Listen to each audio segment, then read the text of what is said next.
اللہ کی مسجدوں کو تو وہ لوگ آباد کرتے ہیں جو اللہ پر اور روز قیامت پر ایمان لاتے اور نماز پڑھتے اور زکوٰۃ دیتی ہیں اور اللہ کے سوا کسی سے نہیں ڈرتے. یہی لوگ امید ہے کہ ہدایت یافتہ لوگوں میں سے ہوں.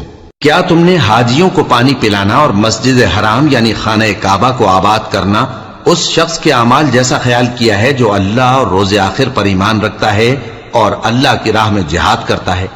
یہ لوگ اللہ کے نزدیک برابر نہیں ہیں اور اللہ ظالم لوگوں کو ہدایت نہیں دیا کرتا.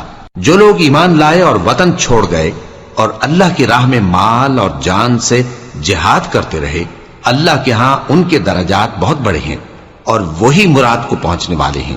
ان کا پروردگار ان کو اپنی رحمت کی اور خوشنودی کی اور بہشتوں کی خوشخبری دیتا ہے جن میں ان کے لیے ابدی نعمت ہے اور وہ ان میں ہمیشہ ہمیشہ رہیں گے، کچھ شک نہیں.